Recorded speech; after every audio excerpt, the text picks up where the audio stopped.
Dear friends, this is Savi from Savi's Corner. Welcome to my channel.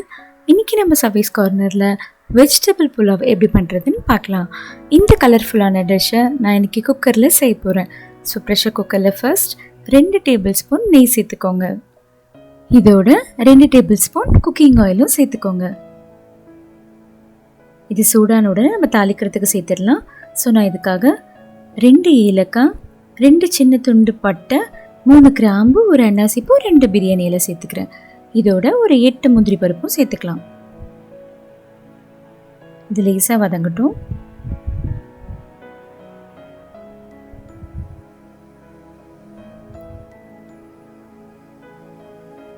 இது கூட 3 பச்சை மிளகாயை கீரி சேர்த்துக்கலாம். ஸோ பச்சை மிளகாய் கொஞ்சம் வதங்கட்டும். இப்போ இதில் 1 கப் கொத்தமல்லி இலைகள், 1 கப் புதினா இலைகள் சேர்த்துக்கலாம்.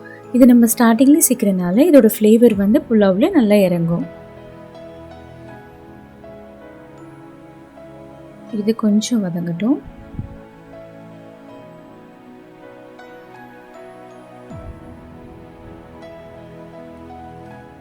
இப்போ இதில் 2 வெங்காயம் நல்லா நீட்டாக கட் பண்ணி சேர்த்துக்கலாம்.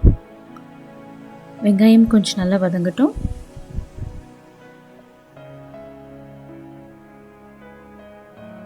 வதங்கிடுச்சு. இப்போ 2 டேபிள் ஸ்பூன் இஞ்சி பூண்டு விழுது சேர்த்துக்கலாம்.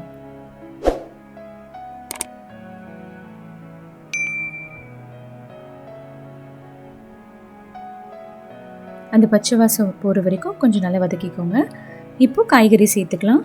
நான் ஒரு உருளைக்கிழங்கு, ஒரு கேரட், அப்புறம் ஒரு 10 பீன்ஸ் சேர்த்துருக்கேன். இதோட நீங்கள் வேணும்னா மற்ற காய்கறிகளும் சேர்த்துக்கலாம். காலிஃப்ளவர், பட்டாணி இது வேணாலும் சேர்த்துக்கலாம்.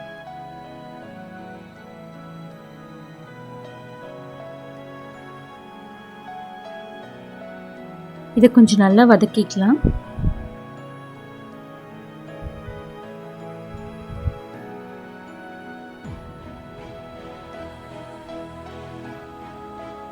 இப்போ டிஷ்க்கு தேவையான அளவு உப்பு சேர்த்துக்கலாம்.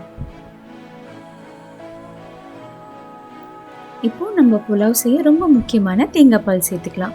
நான் 1 கப் அரிசிக்கு 1.5 கப் அளவு தேங்காய் பால் சேர்த்துக்கிறேன். நான் தண்ணியான பதத்தில் தான் சேர்த்துக்கிறேன். ஸோ அதனால் 1.5 கப்புமே தேங்காய் பால் சேர்த்துக்கிறேன். நீங்கள் கெட்டியான தேங்காய் பால் சேர்க்குற மாதிரி இருந்தால் பாதி தேங்காய் பால் பாதி தண்ணி சேர்த்துக்கலாம். இந்த தண்ணி நல்லா கொதிச்சு வரணும். கொதிச்சு வந்ததும் 1 கப் பாஸ்மதி ரைஸை இதோட சேர்த்துக்கலாம். இந்த பாஸ்மதி ரைஸை நான் ஒரு 2-3 தடவை கழுவி ஒரு அரை மணி நேரம் ஊற வச்சு எடுத்து வச்சுருக்கேன்.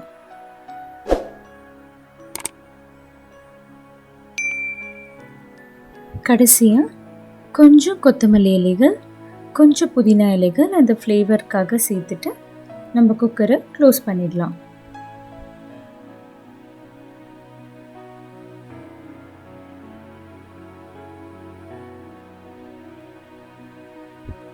ஸோ இது ஒரு விசில் வந்தால் போதும். ஒரு விசில் வந்ததும் நீங்கள் ஆஃப் பண்ணிடலாம்.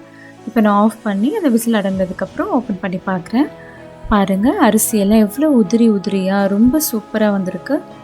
இந்த கன்சிஸ்டன்சியில் தான் இருக்கணும். இப்போ நம்ம இதை சர்விங் பவுலுக்கு ட்ரான்ஸ்ஃபர் பண்ணிடலாம். இந்த ஈஸியான வெஜிடபிள் புலாவை நீங்களும் ட்ரை பண்ணி பார்த்துட்டு எப்படி வந்ததுன்னு எனக்கு கமெண்ட் செக்ஷனில் கமெண்ட் பண்ணுங்கள். தேங்க்யூ ஸோ மச் ஃபார் வாட்சிங்.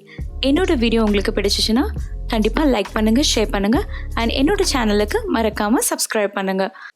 சப்ஸ்கிரைப் பண்ணும்போது பக்கத்தில் இருக்க பெல் பட்டனை ப்ரெஸ் பண்ணிவிடுங்க.